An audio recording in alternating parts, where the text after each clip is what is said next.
Graça e paz, irmãos. Amém. Eu convido a igreja a abrir a Bíblia no Salmo de número 120. Salmo 120 ou capítulo 120 do livro de Salmos, como você quiser. Mas é o Salmo 120.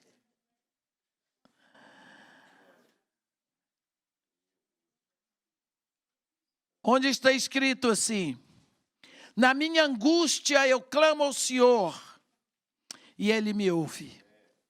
Senhor, livra-me dos lábios mentirosos, da língua enganadora. Que te será dado, ou que te será acrescentado à língua enganadora? Setas agudas do valente e brasas vivas de zimbro. Ai de mim, que peregrino em Meseque e habito nas tendas de Quedar. Já há tempo demais que habito com os que odeiam a paz. Sou pela paz. Quando, porém, eu falo, eles teimam pela guerra. Amém.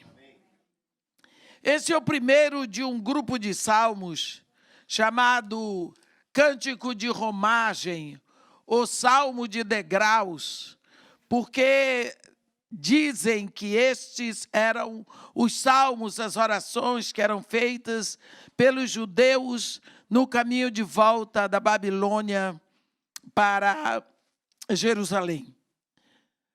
E esse primeiro salmo, porque eles são 15 salmos, então dizem também que depois era cantado cada um desses salmos em cada degrau da escadaria que levava ao templo. Não se tem certeza, mas uma coisa é certa, eles estão escritos aqui para nós. E esse salmo, ele começa com uma declaração: na minha angústia eu clamo ao Senhor. Olha, quantas vezes nós temos ouvido pessoas dizerem que crente não fica angustiado, que crente não sofre, que crente não fica doente. Só faltaram de dizer que crente não morre. Nós vemos aqui esse salmista dizer: na minha angústia eu clamo ao Senhor e Ele me ouve. A Bíblia diz que o sol de Deus vem para o ímpio e para o crente.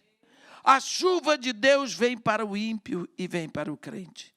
E eu diria, o frio vem para o ímpio e para o crente. Todos nós estamos aqui. Jesus Cristo já nos salvou, mas não nos tirou daqui.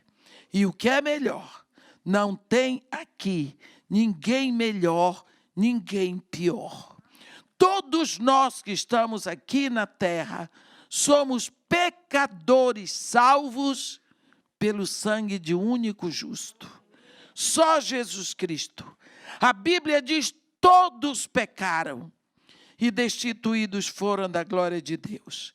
E se você acha que você não é um pecador, você nem precisa de Jesus. E João diz que você é um grandíssimo mentiroso. Se você diz que não tem pecado, já pecou. Quando nós vemos e sabemos que o livro de Salmos é a maior escola de oração que tem na Bíblia. Temos visto esses dias sobre oração. E esse crente continua declarando: na minha angústia eu clamo ao Senhor e Ele me ouve. É tão difícil lidar com supercrentes. Eu me lembro quando a minha filha morreu, foi tão difícil enfrentar aquela situação, não por causa dos ímpios.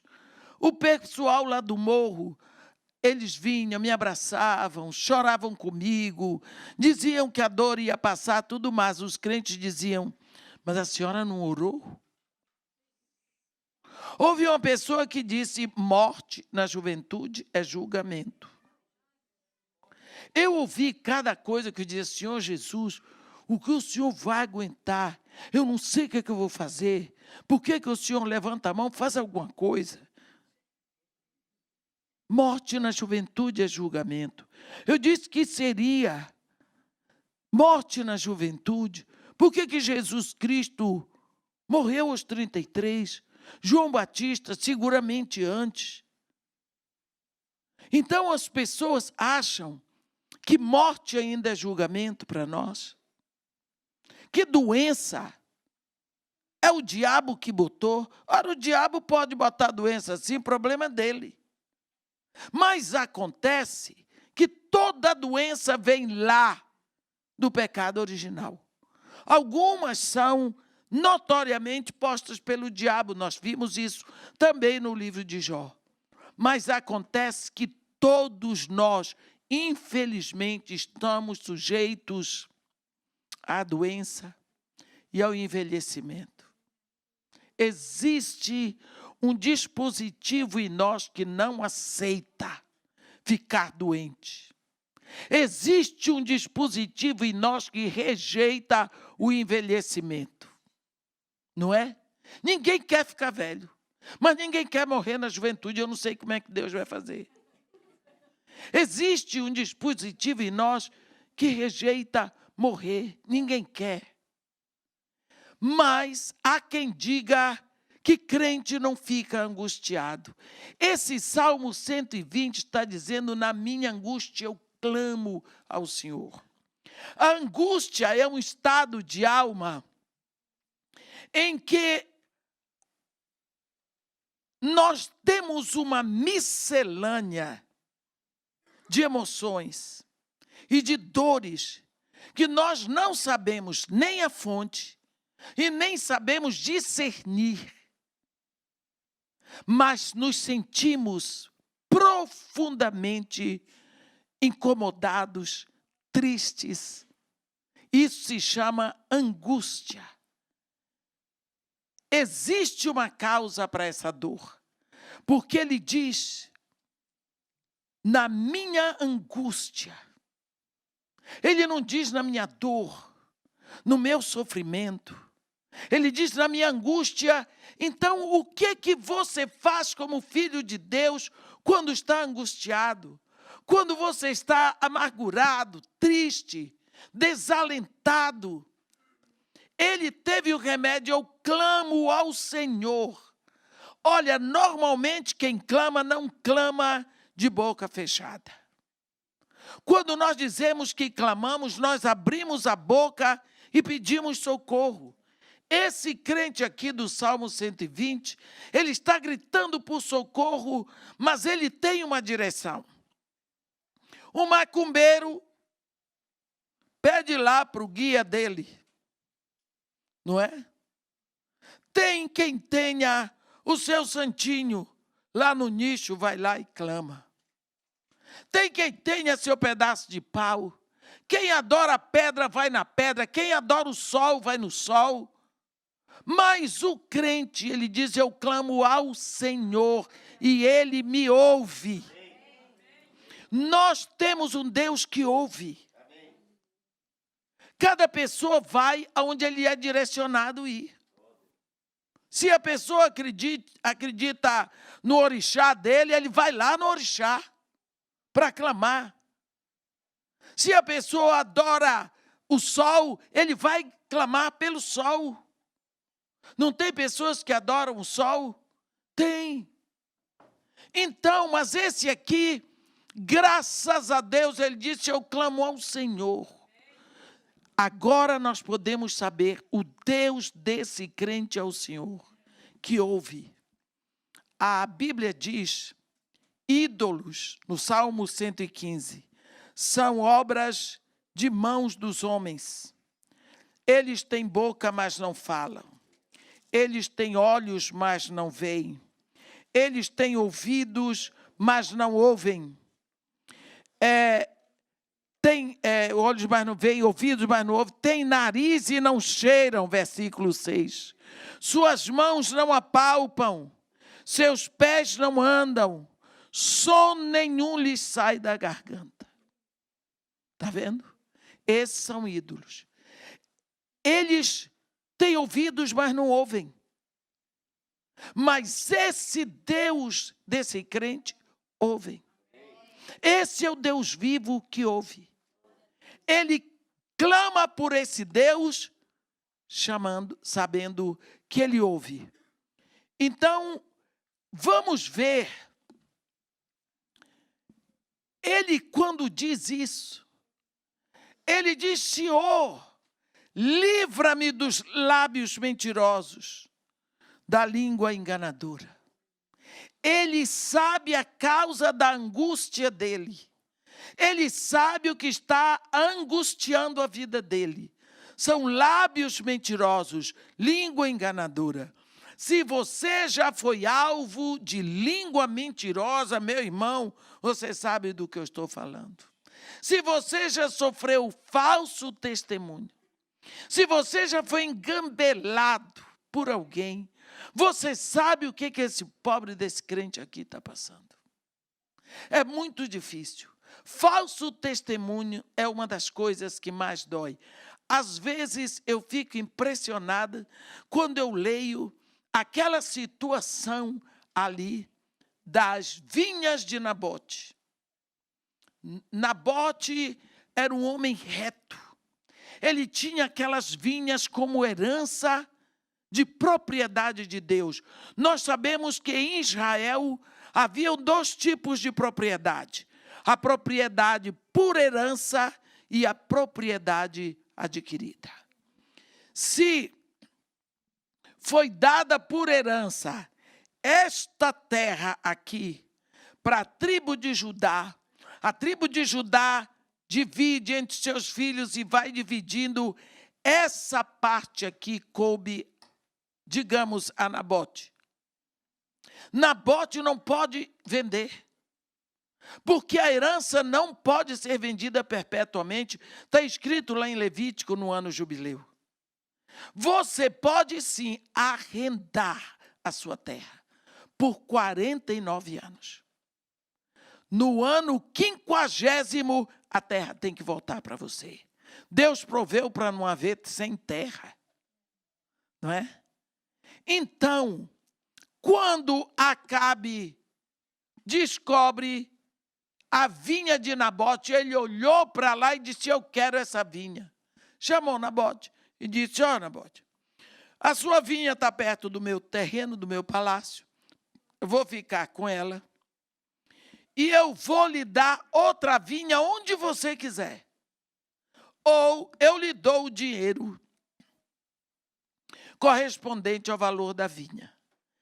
E Nabote disse para ele: o senhor me defenda de eu vender a herança do Senhor. Porque Deus tinha dito: a terra não pode ser vendida por perpetuidade. Ele voltou para casa e chegou lá, se mostrou muito triste. Ele tinha uma mulher que mandava no pedaço, era Jezabel. Sabe aquele tipo de mulher que dá as ordens, que toma frente, que resolve tudo, que protege o maridinho dela, aquela florzinha, né? É ela que resolve todas as coisas. Ela disse: mas o que está acontecendo com você? Está triste? Nabote não quis me vender a terra dele. E agora eu estou triste por causa disso. Vamos mostrar para Nabote quem é que manda aqui. Ela contratou homens para levantarem falso de Nabote. Ela pagou aqueles homens, eles foram diante da lei. E eles provaram ali que Nabote tinha cometido pecado contra Deus. E Nabote recebeu como pena, como sentença, ser apedrejado. Aquele homem foi apedrejado até a morte. E depois que ele morreu, ela foi para o marido e disse: levanta, come, festeja, porque Nabote está morto. Ele foi para a vinha de Nabote. Agora ele não precisava nem pagar.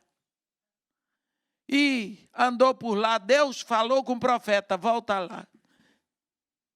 E o profeta chegou lá e disse para ele: mataste o homem e te apossas da herança dele. Aí veio a sentença que arrebentou com a família de Acabe. O que eu me impressiono é que Deus não livrou Nabote. Deus não livrou Nabote. Mas Nabote recebeu uma sentença de morte por apedrejamento. Por quê? Por causa de línguas. Por causa de línguas enganadoras. Por causa de falso testemunho. Meus irmãos, quando nós olhamos o livro de Tiago, nós vemos o que uma língua pode fazer. A Bíblia diz, pelas tuas palavras serás salvo, pelas tuas palavras serás condenado. A vida e a morte estão no poder da língua. Guarda a tua língua dentro da tua boca, evitarás dano para a tua alma. Língua, o pedacinho de carne, perigoso. Aqui tem alguém que está prejudicando esse crente pela língua. Está levantando falso testemunho. Está amaldiçoando. Está perturbando. Está falando as coisas. É triste o que uma língua pode fazer. Se você já foi alvo disso, saiba que também Jesus fez. Foi. A Bíblia diz que Pilatos sabia que era por inveja que tinham entregue Jesus. Ele diz, livra-me dos lábios mentirosos, da língua enganadora. Quantas vezes nós vemos? A pessoa chega assim e diz uma coisa na frente de todo mundo. Como você vai desfazer? Já está publicado. Agora, depois que ele entrega a sentença diante de Deus, depois que ele entrega a sentença, meu irmão, nós estamos aqui na igreja em 40 dias de oração. Aprenda aqui como é que você faz. Você está angustiado com uma situação. Você vai diante de Deus, derrama a sua dor, derrama a sua angústia, conta a Ele redondo todo o seu problema. Não precisa ficar com vergonha, seja lá qual for o problema. Você derrama. Ore em verdade. Porque quantas vezes nós procuramos enfeitar o problema, Deus não está interessado nisso. Deus não está interessado em que pacote você entrega a sua dor, desde que você ore em nome de Jesus. O pacote é Jesus. Ele entregou. Ele espera e diz, como eu vou orar por essa língua, por esses lábios? Por quê? Jesus Cristo disse, ama o teu inimigo, ora pelos que te perseguem. Oh, coisa difícil. Porque inimigo a gente quer com uma passagem só de ida para o Afeganistão. Fica por lá. A gente não quer por perto. Aqui a Bíblia diz para amar. Misericórdia. Ama. Por isso que eu não gosto quando dizem que o diabo é meu inimigo. Eu não tenho que amar o diabo. O diabo é nosso adversário. Aí outra coisa. É adversário. O diabo não é meu inimigo. Senão eu teria que amá-lo. Isso Deus também. Graças a Deus vocês me entenderam. Você sabe a diferença entre o adversário e o inimigo? O adversário é aquele que está no campo oposto. Eu sou Flamengo, não vou a tanto. Digamos, eu sou do time A e meu adversário é o time B. Então ele vem contra mim e nunca vai desistir. Ele perde uma vez, vai se fortalecer para vir de novo, perde de novo, vai estudar as minhas brechas para ver se entra. Adversário assim, não desiste. O diabo é nosso adversário. Mas Jesus Cristo diz, ama o teu inimigo. Puxa vida, ora pelos que te perseguem. Se você conseguir fazer isso, que coisa boa. Se não, você diz, Senhor Jesus, o que é que eu faço? Qual é a resposta dele? Sem mim nada podeis fazer. Isso é bom demais. Sem mim, nada podeis fazer. Você diz, Senhor, o que é que eu faço com esses lábios mentirosos? Com essa língua enganadora? Sem mim, nada podeis fazer. Você espera diante de Deus, porque aquela pessoa que está maltratando você com os lábios, sabe quem criou aquela pessoa no ventre da mãe dela? Foi Deus, por incrível que pareça. Às vezes a gente duvida, mas o único Deus criador que existe é Jeová Elohim.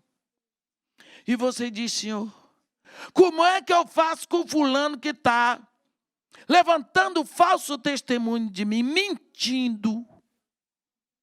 O que é que eu faço com ele? Como que eu vou fazer? De que jeito eu me vejo livre disso? Ele já falou isso, o Senhor sabe que é mentira. O que é que eu faço? A minha vontade é matar, a vontade que eu tenho é que ele se estraçale toda. Abre o coração, derrama a sua ira. Não tem problema. Porque Deus sabe de todos os bichos que estão acontecendo lá dentro de você. Diga tudo. Senhor, o que é que eu faço? A minha vontade é essa. Mas eu não posso fazer isso porque o Senhor não quer. E eu preciso fazer a sua vontade. Fica lá. Eu vou esperar. Eu vou esperar. Espere. Não tenha pressa. É você que está angustiado. É você que está sofrendo. Mas espere. Porque você já entregou a sua causa nas mãos dele. Espere. Porque ele tem uma solução para você. Você não precisa ter pressa. Porque o seu Pai é Deus. Ele é o Pai da eternidade. Espere. Esse homem aqui esperou. E de uma hora para outra, vem aquela inspiração. O que é que você vai fazer com essa língua? Setas agudas do valente, brasas vivas de zimbro. Ê, coisa boa! Você sabe o que significa isso? Você lembra no capítulo 6 de Isaías, quando o profeta diz assim, no ano da morte do rei Uzias, eu vi o Senhor, assentado sobre um alto e sublime templo, e as abas de trono e as abas de suas vestes enchiam o templo. Aí ele vai descrevendo a visão que ele tem de Deus. Aí ele diz, ai de mim que sou homem de lábios impuros, habito no meio de um povo de impuros lábios e os meus olhos viram o rei, o Senhor dos exércitos. Lábios impuros o profeta tinha. Aí ele diz que quando ele confessa, que ele vê a sujeira dos lábios dele, um dos serafins pega com uma tenaz uma brasa viva de zimbro. Uma brasa de diante do altar. E toca os lábios dele. E diz, a tua iniquidade foi tirada, a tua sujeira foi perdoada. Entendeu?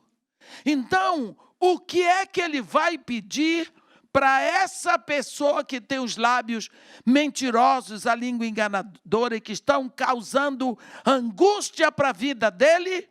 Ele vai pedir a Deus para que Deus haja na vida dessa pessoa, trazendo justificação, trazendo perdão, trazendo salvação. É a solução. Porque no dia que aquela pessoa estiver realmente convertida, ela não vai mais lhe perseguir, meu irmão. A melhor coisa do mundo. Você ora pela salvação daquela pessoa. Porque uma vez salva, ela não lhe perturba mais. Eu me lembro que uma vez eu estava pregando em Manaus e uma senhora me disse, muito angustiada. Ela disse para mim, irmã, eu vim, de um outro estado. Eu era viúva, feliz porque tinha uma filha, uma menina maravilhosa. Minha filha fez o curso normal. E depois ela entrou para fazer letras. Nessa época chegou um rapaz de outro estado, que era gerente de um banco na cidade. E eles começaram a namorar. E minha filha ficou noiva. E eu estava muito feliz, que ele parecia um rapaz bom. E era o primeiro namorado da minha filha. Um dia, apareceu no lixo da frente da minha casa. Ela já estava noiva. Um aborto lá jogado no lixo. E todo mundo disse que era da minha filha. Só que não era. Minha filha era uma menina direita, virgem. E isso chegou aos ouvidos dele. E ele veio e apontou o dedo no rosto da minha filha e no meu. E nos chamou dos piores nomes. Porque nós queríamos enganá-lo. Aquilo foi tão difícil para minha filha que ela cometeu suicídio. E depois do enterro tiveram que dar socorro para minha vizinha do quintal de trás, que estava passando mal, porque o aborto era dela. E ela não tinha recebido o tratamento necessário. Mas quando aconteceu isso, minha filha estava enterrada. Pronto. Você vê o que é que uma língua pode fazer? Acabou com a vida daquela mulher. Porque o falso testemunho se espalhou. A menina não aguentou com a má fama que ela ficou. Você vê que é que uma língua pode produzir? Eu disse para ela, minha filha, o único jeito para você se livrar disso é você orar por essa pessoa. Ora por esse rapaz. Ora por essa mulher. Porque só Jesus Cristo pode curar essa dor que está na sua alma. Ninguém mais. Olha, quando você retém a dor, é você que está sofrendo. Você já ouviu alguém dizer, estou morrendo de raiva de fulano? É você que está morrendo. Não é o fulano. Estou morrendo de ódio. É você que tem o ódio que está morrendo. Por quê? Esse ressentimento é um veneno que pinga e pinga e pinga e goteja para dentro. Esse crente aqui recebe de Deus.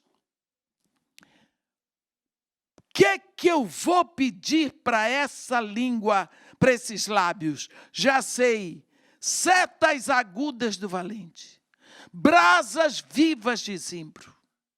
Então ele ora para que Deus toque com seu fogo santo essa língua e esses lábios. Para que esses lábios sejam purificados.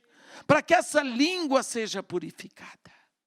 Olha que modo de orar por aqueles que lhe perseguem, pedindo salvação. Então agora que ele encontrou o objetivo da oração dele e a prioridade dele era exatamente essa, ele vem orar por ele. Só agora. Só agora. Primeiro, ele faz a declaração da fé dele no Senhor. Segundo, ele nos ensina como orar pela causa do problema. Agora ele vai expor a dor dele. Ai de mim que peregrino em Meseque e habito nas tendas de Quedar. Há tempo demais que habito no meio daqueles que odeiam a paz. Eu sou pela paz, mas quando eu falo, eles teimam pela guerra. Aqui ele fala de duas situações, citando dois povos, Meseque e Quedar. Ambos são povos do deserto. Mas Meseque era um povo aguerrido, um povo que vinha de uma história de barbarismo, que ninguém falava a língua deles. E eles eram inimigos de todos os outros povos. Então, ele está dizendo que quando ele saía do lugar dele, ele estava peregrinando em Meseque, peregrinando no meio de um povo que não queria paz com ninguém, que não queria conversa com ninguém. Um povo inimigo, um povo maligno. E ele disse, eu habito nas tendas de Quedar. Quedar é o nome de um homem e passou para o nome de uma tribo que se deslocava em tendas no deserto. Quer dizer, um povo que não tinha habitação fixa, mas principalmente um povo inimigo do judeu. Era dessa turma dos ismaelitas. Quer dizer, eles eram inimigos. O que esse salmista está dizendo para Deus é, se ele fosse brasileiro, do século 21, ele diria, Senhor, ai de mim, que se correr o bicho pega e se ficar o bicho come. Se eu peregrino, eu estou em Meseque. E se eu fico, eu estou nas tendas de Quedar. Ninguém me entende. Ninguém aceita o que eu digo. Eu estou no meio de inimigos. Ninguém sorri para mim. Eu estou perseguido de todos os lados. Eu me sinto perseguido. E ele diz, há tempo demais que habito entre aqueles que odeiam a paz. Eu sou pela paz. Mas se eu falo, eles teimam pela guerra.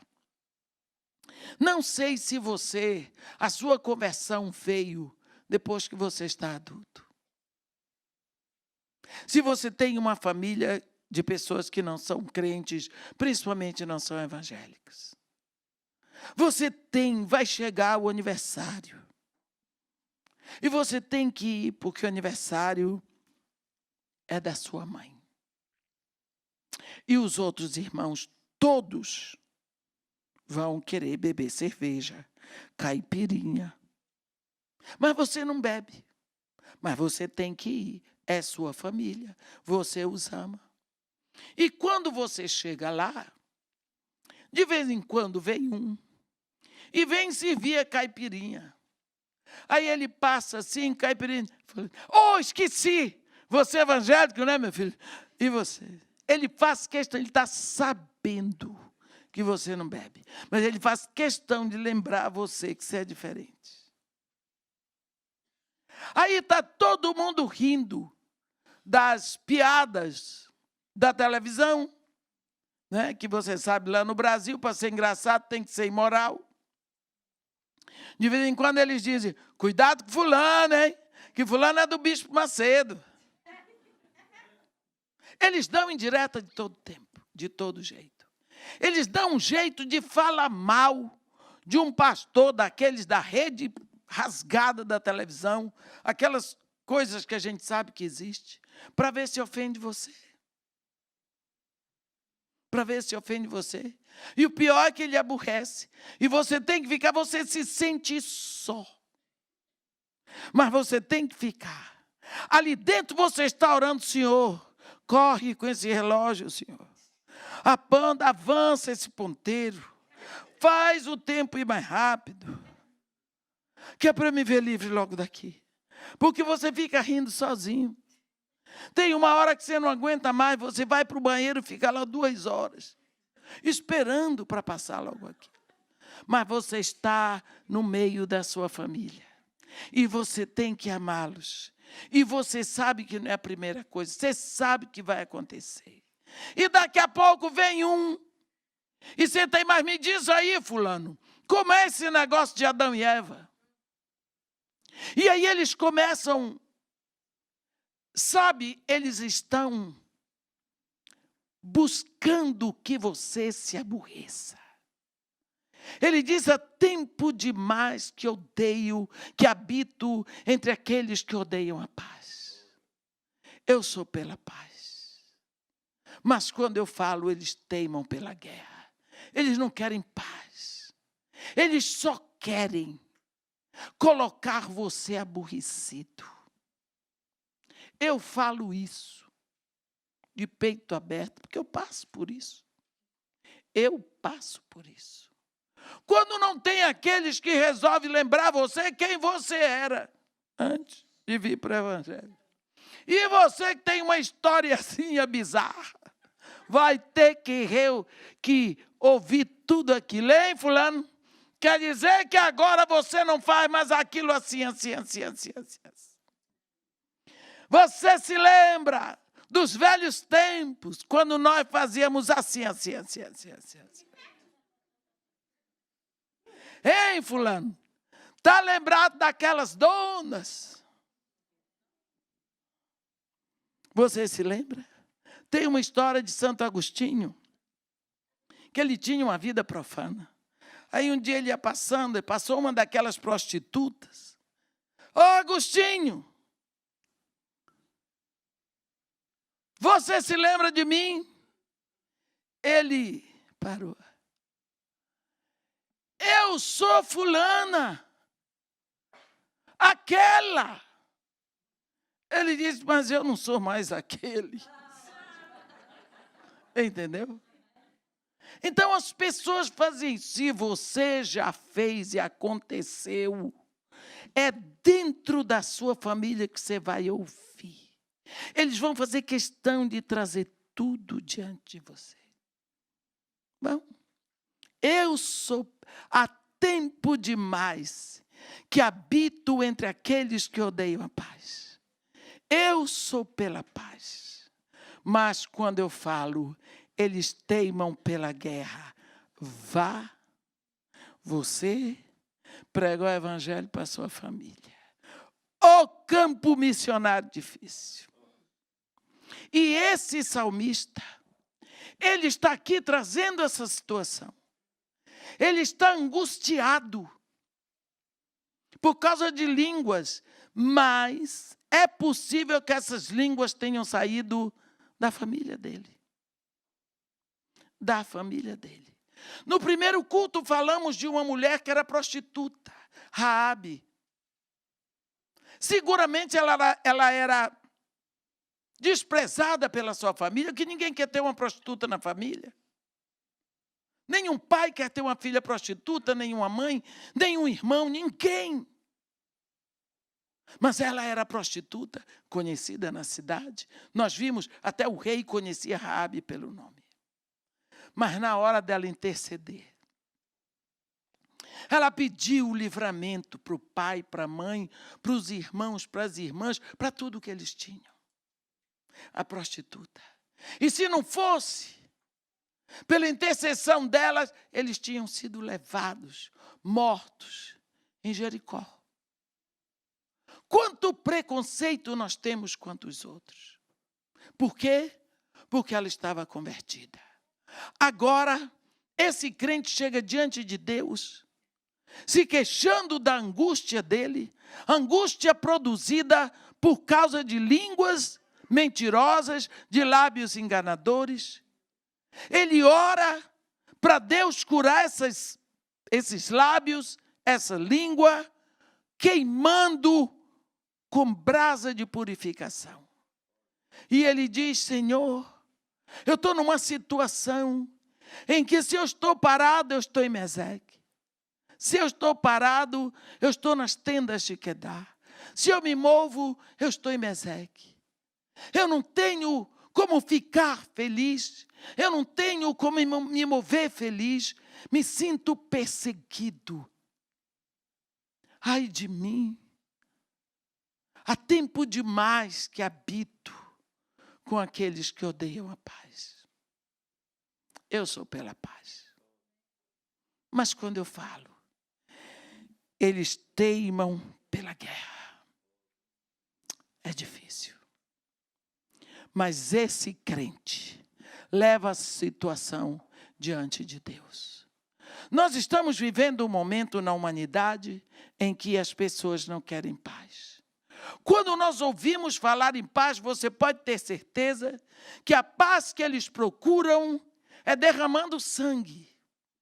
As pessoas fazem guerra para ter paz.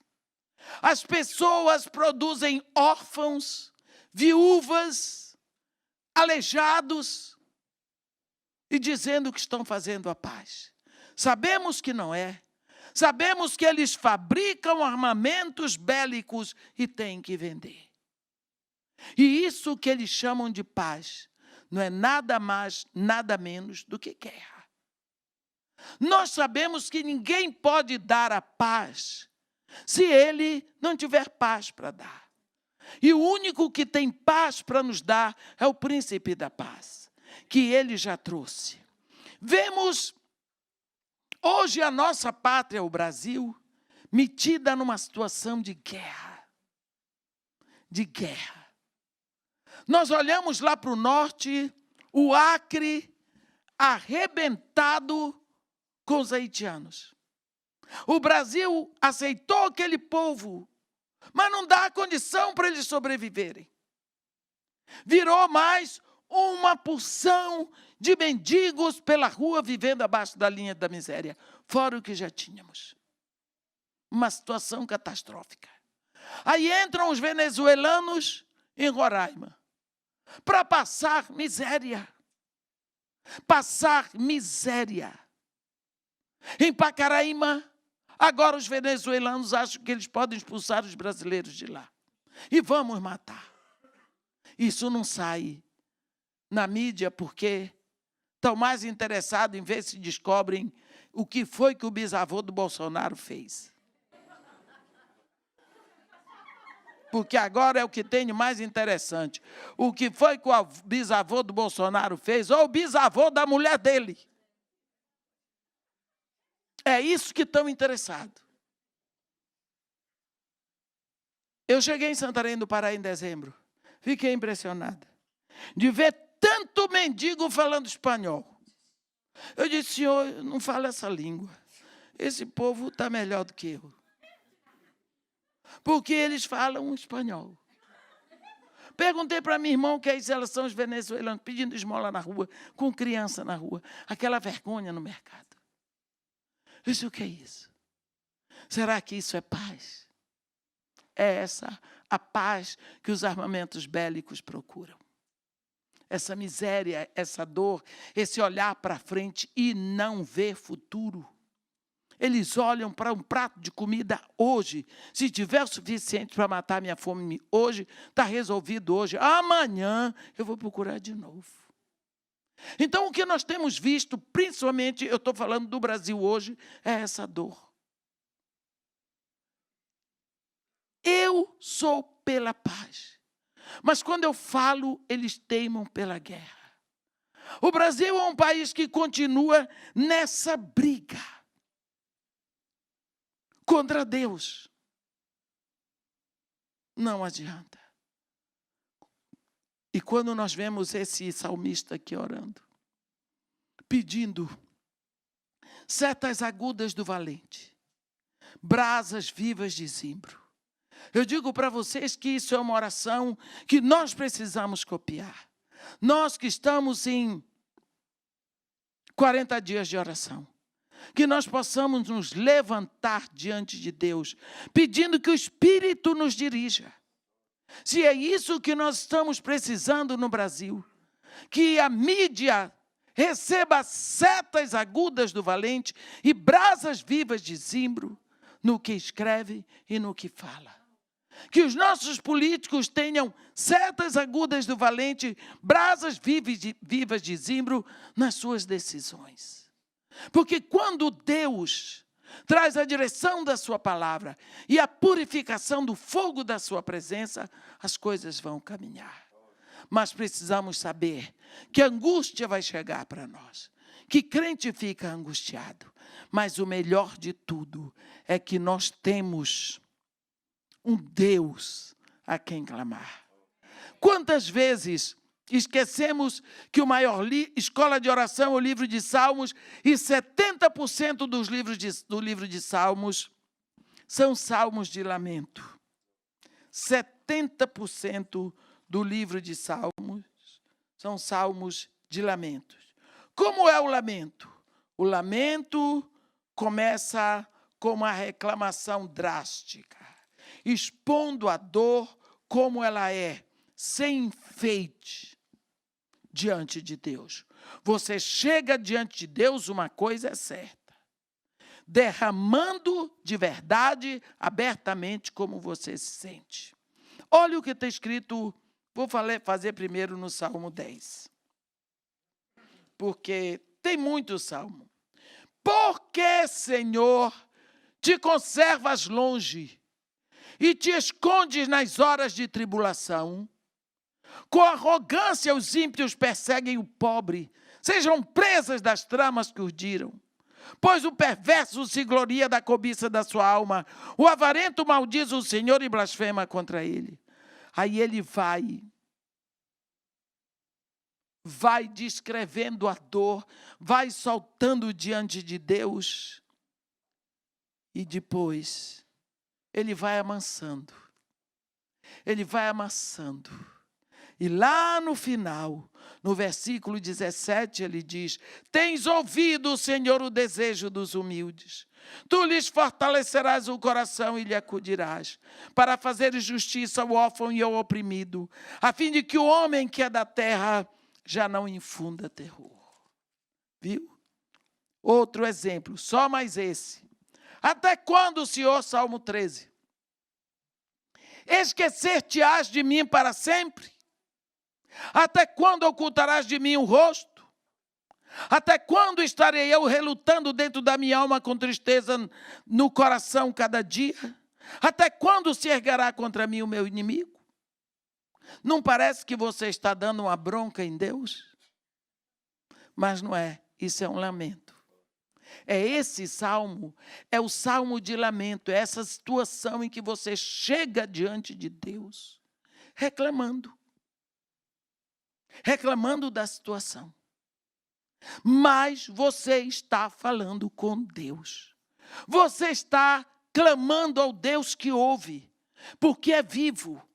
E lá no final você vê, no versículo 5, no tocante a mim confio na tua graça. Regozije-se o meu coração na tua salvação. Cantarei ao Senhor por quanto me tem feito muito bem. Você entende esse lamento? Começa assim: até quando, Senhor, esquecer-te-ás de mim para sempre? E lá no final, cantarei ao Senhor, por quanto me tem feito muito bem. Isso é lamento. Você começa derramando toda a sua dor. E você vai trazendo a sua dor, e então a sua fé vai prosperando. E você ministra a sua adoração no final. Aqui, na minha angústia, eu clamo ao Senhor. É preciso que você tenha um Deus a quem clamar, mas precisa, antes de mais nada, saber que esse Deus está ouvindo você e que está interessado na sua causa. Amém? Que Deus nos abençoe e nos guarde, que faça resplandecer seu rosto sobre nós e tenha misericórdia de todos nós. Ó Senhor Deus, onipotente e eterno, Senhor, Deus nosso Pai, em toda a terra, existe neste momento um clamor pela Tua presença. Tu és o Deus que estendeu os céus e que criou a terra. Tu és o Deus que formou cada um de nós no ventre de sua mãe. Tu és o Deus que soprou em nós o fôlego de vida. Tu és o Deus dos confins da terra. Tu formaste os montes, os mares, os rios. Tu nos formaste no ventre da nossa mãe. Em nome de Jesus Cristo, ó Pai, nós queremos chegar diante de Ti para proclamar a Tua autoridade sobre nós. A Tua soberania, a Tua graça, o Teu amor, o Teu zelo. Te pedimos, ó Pai, em nome de Jesus, que o Senhor crie em nós um coração cada vez mais voltado para a Sua presença. Que nós possamos ter uma consciência constante de que o Senhor nos ouve. E que não importa o que aconteça, o Senhor está ao nosso lado como um poderoso guerreiro. Pai querido, em nome de Jesus, crie em nós uma disposição de levar sempre a nossa causa perante a Tua presença, na certeza que podemos falar contigo todo o tempo, porque Tu és o nosso Deus. Isto nós te pedimos, te agradecendo em nome de Jesus. Amém.